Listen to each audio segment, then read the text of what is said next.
يا هو على الماتش.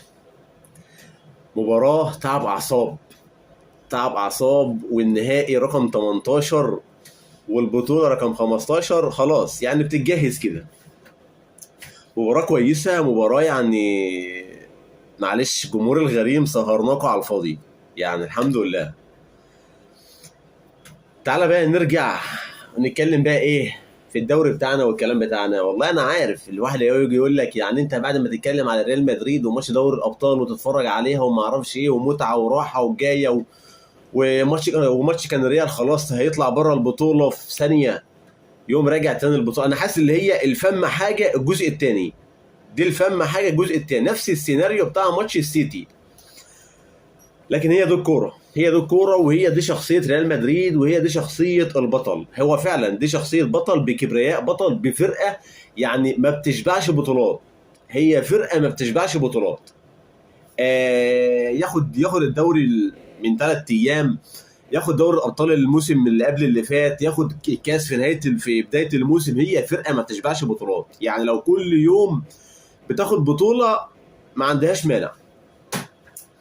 فمبروك للريال ومبروك لجمهور الريال، وان شاء الله يعني ايه يوم 1/6 كده نحتفل بال15 باذن الله. طيب تعالى بقى نتكلم على الكره بتاعتنا، الكره الجميله.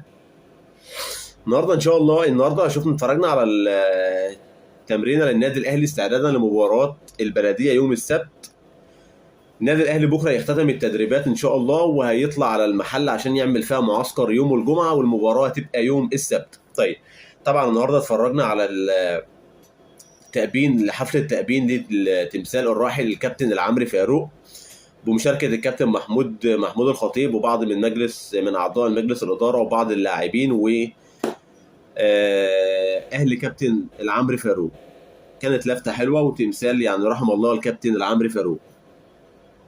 طيب تمرين النادي الأهلي النهاردة، خلينا أقول لك اللي يعني بنسبة كبيرة رامي ربيعة خارج مباراة البلدية. يعني نسبة مشاركة رامي ربيعة في مباراة البلدية هتبقى قليلة جدا، لأن اللاعب اتكلمت معاك فيديو الصبح قلت لك إن رامي ربيعة بيشتكي عنده كدمة في الكاحل، لكن اللاعب بنسبة كبيرة ممكن يكون خارج مباراة البلدية. ممكن بقى نشوف مع غياب محمد عبد المنعم لتراكم البطاقات، ممكن بقى تشوف عودة ياسر ابراهيم للقائمه، وممكن ياسر ابراهيم يلعب مكان محمود متولي، او ممكن يلعب محمد هاني مساك جنب محمود متولي، ويلعب عمر كمال باك يمين او اكرم توفيق باك يمين على حسب وجهه نظر مارسيل كولر. طيب النادي الاهلي في بطوله مونديال العالم للانديه، ده طبعا الاسم الجديد بقى والمسمى الجديد، لان الاسم ده هيتغير، اسم كاس العالم للانديه 2025 الاسم ده هيتغير، هيبقى مونديال الانديه 2025. النادي الاهلي هيحصل على 9 مليون دولار نظير المشاركه، وان شاء الله في حاله الفوز ويتاهلوا للمباراه او للدور التالي هيحصل على 15 مليون دولار. 15 مليون دولار لو اتاهل للدور التالي. طيب النهارده كان في بيان من ناس عقول، ناس كبيره يعني بتعرف تتكلم، ناس كبيره بتعرف تعمل بيانات، وناس تانية بتعمل بيان. انا مش عارف مين اللي بيعمل للناس دي البيان، او مين يعني مين المتحدث الرسمي، او مين الناس اللي هي بتصدر على او بتمضي على اصدار بيان زي ده. ايه اللي حصل؟ خليني اقول لك دلوقتي. طيب قبل ما اتكلم معاك في البيان، بس خصم الاهلي الترجي النهارده كان عنده مباراه في دور الاثنين مفاجاه، وفي مطب صناعي في مطب اتعمل للترجي، او الترجي يعني بيغرق في محيط كركنه. النهارده الترجي التونسي كان عنده مباراه في دور كاس تونس دور ال 32، خسر فيها 2-1 من فريق محيط كركنه. طبعا ده فرقه بتلعب درجه ثانيه. الترجي كان بيلعب ناقص 2 لاعيبه، يعني اتطرد منه لاعب في الدقيقه 57 واتطرد منه لاعب في الدقيقه 65. طبعا استغل النقص العددي فريق محيط كركنه، قدر اللي هو يسجل على الهدف الاولاني، ولكن الترجي اتعادل في الدقيقه 89 من ركله جزاء عن طريق المساك ياسين مرياح. راحوا وقت اضافي في الدقيقه 112 استغل اللاعب محمد زيتوني الهدف الثاني، والترجي بيودع كاس تونس من دور ال 32. يعني ده قبل مباراه النجم الساحلي اللي هتتلعب يوم 11، وقبل مباراه النهائي كاس نهائي افريقيا مع الاهلي. طيب هو بس ايه سريع سريع كده عشان الواحد اتاخر في الوقت. عايز اقول لك بقى بيان الناس اللي بتفهم. الاتحاد الافريقي النهارده يعني يعتبر اللي هو حسمها. كلمنا بقى والناس كلها عماله تتكلم، يا ترى الدوري بتاعنا هيخلص ولا الاتحاد الافريقي هياخد بناء على نتائج الدور الاولاني. اتحاد الكره يتكلم مع رئيس لجنه الانديه امبارح، البرامج تتكلم مين الاربعه اللي هيشاركوا افريقيا، مين ما اعرفش ايه بناء على نتائج الدور الاول. الاتحاد الافريقي النهارده قام منزل بيان يعني علشان بس ايه ننهي الجدل كله. الاتحاد الافريقي قال لك ان اللي هياخد دوري ابطال افريقيا السنه دي بصرف النظر عن وضعه ايه في الترتيب في الدوري المحلي ده هيشارك في افريقيا. ازاي؟ يعني وانت مغمض كده الاهلي باذن الله يحصل على دوري ابطال افريقيا رقم 12 وانت مغمض الاهلي هيلعب دوري ابطال افريقيا الموسم اللي جاي. طيب واحد هيقول لك طب يعني حتى لو خسر الدوري، يا اما حتى لو خسر الدوري بس كده كده الاهلي لازم يكسب الدوري. يعني انت واحد من جمهور الاهلي، الاهلي طالما داخل في بطوله لازم ياخد البطوله، هو بيدور على اللي هو ياخد البطوله. لكن ده كده يعني اللائحه بتقول لك ان بطل المسابقه كده كده بيلعب فيها. يعني انت واحد من الناس اخدت البطوله السنه دي في الدوري السنه دي، ما انتش مثلا مركز اول او انت مركز ثاني، لا هتلعب برضه في دوري الابطال علشان انت حامل اللقب. في النادي الاهلي باذن الله في حال حصوله على دوري ابطال افريقيا الموسم اللي جاي هيلعب دوري الابطال وهياخدوا بيراميدز كبطل للدوري.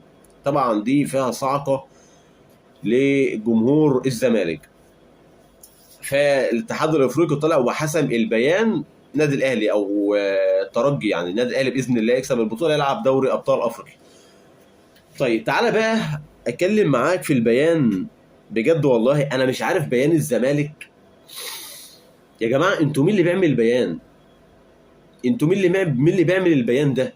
او مين مثلا يعني البيان ده بيرجع لمين اخر واحد اللي هو بناء على موافقته بيقول لك اصدر البيان ده؟ هل بيرجع لحسين لبيب رئيس النادي؟ لو بيرجع له ويوافق عليه، بس هو اكيد 1,000,000% بيرجع له بحكم اللي هو رئيس النادي، لكن توافق على بيان زي ده؟ يعني البيان ده ايه؟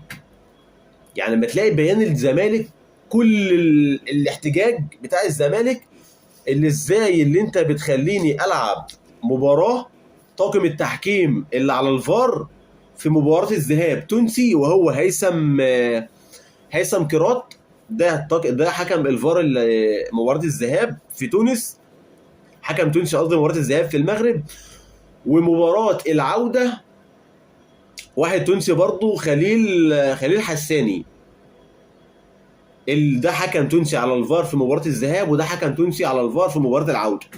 طيب يا عم ايه المشكله اللي عندك؟ بيقول لك ده مش تكافؤ فرص. ليه مش تكافؤ فرص؟ يقول لك اصل المدير الفني بتاع نهضه البركان معين الشعباني تونسي، فازاي انت حاطط لي حكم فار هنا تونسي وهنا حكم فار تونسي بلدياته؟ انت متخيل العقليه؟ متخيل الناس ديت ازاي بتفكر؟ عادي احنا ممكن ننزل للمستوى الادنى بتاعك وننزل بالعقليه بتاعتك، واقول لك اللي انت عندك جوز لعيبه في القايمه سيف الدين الجزيري وحمزه المسلوسي الاثنين توانسه، لكن ما ينفعش ان انا اقول لك كده. ده مش رد وده مش كلام، لان مش هننزل للعقليه ديت. لكن انا ممكن اتكلم معاك بنفس المنطق. هو انت شايف ان ده سبب؟ يا اخي والله العظيم فضحتونا. انت امبارح عامل بيان محتاج على التحكيم وتقول تكافؤ الفرص. انا مش عارف اي تكافؤ فرص اللي انت عايزها، اللي انت في كل بيان بتقول لي تكافؤ فرص. يعني امبارح عملت بيان بتشتكي من التحكيم اخر 3 ماتشات وتقول لي تكافؤ الفرص وما اعرفش ايه، وانت اخر 3 ماتشات كسب 2 من 3. يبقى فين بقى اللي الحكام بتظلمك، وفين تكافؤ الفرص، وفين الكلام اللي انت عمال بتعترض عليه؟ عملت البيان وقلنا يا عمي هنا البيان زيتنا في دقيقنا ومحدش يعني البلاوه بتاعتنا هندرى عليها.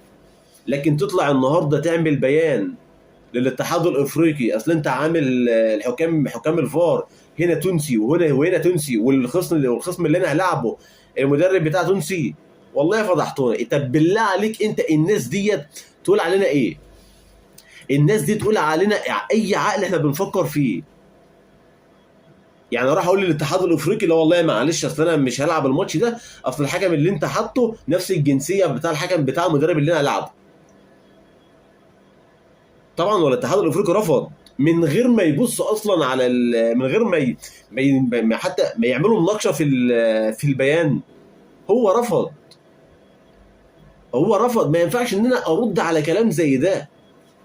ما ينفعش اللي انت فرقه والله العظيم يا جماعه. سيبك من ان انا مثلا اهلاوي او زملكاوي او اي حاجه، بس بالكلام اللي انتوا بتقولوه ده والبيانات اللي انت بتعملها والله انتوا بتصغروا فرقه او بتصغروا كيان بحجم الزمالك. انتوا كده بتقلوا من قيمته، انتوا كده بتصغروا من حجم فرقه بحجم الزمالك واسم الزمالك والتاريخ. اللي انت كل تخسر ماتش او كل عايز تعمل اي احتجاج او عايز تعمل اي دربكه تقوم عامل بيان، تيجي زي ما تيجي بقى. يعني انت يا جماعه يا ريت نغير من العقليه، يا ريت العقليه تتغير. يعني انت لو انت مفكر ان الحاجات ديت بتجيب معاك هنا في الدوري المصري، ممكن يكونوا بيساعدوك، ممكن يكون مثلا هم بياخدوك على قد عقلك ويعمل لك مثلا ماتش 2 ولا حاجه لحد ما الامور تهدى وبعد كده خلاص. لكن الاتحاد الافريقي مين اللي هيعمل معاك كده؟ مين اللي هيستوعب الكلام اللي انت بتقوله ده؟ ده كلام يعني عايز ناس في الاتحاد الافريقي تقعد تعمل جلسه وتعمل اجتماع تناقش فيه البيان اللي انت عامله. انا مش عارف الناس اللي بتوافق على في نادي الزمالك على خروج بيان زي ده، والناس اللي بتكتب البيان. مين اللي بيكتب البيان؟ يعني مين بيضحك عليكم ويفكركم ان الكلام ده بيجيب نتيجه او الكلام ده صح او الكلام ده المفروض يطلع من ناس للاسف ناس كبيره، ناس عندها دماغ تقدر تفكر بيه. مين موافق على بيان زي ده؟ مين اللي بيسمع؟ اقول لك ايه، نفس امبارح شلت ناس حطيت ناس، لكن العقليه زي ما هي. يعني واحد كان بيتفرج على ماتش الريال ومبسوط والريال كسب، خلتنا الواحد يخش تاني في البيانات والكوره في مصر والدنيا عندنا في الضياع. اشوفكم على خير فيديوهات انا ان شاء الله. تصبحوا على خير.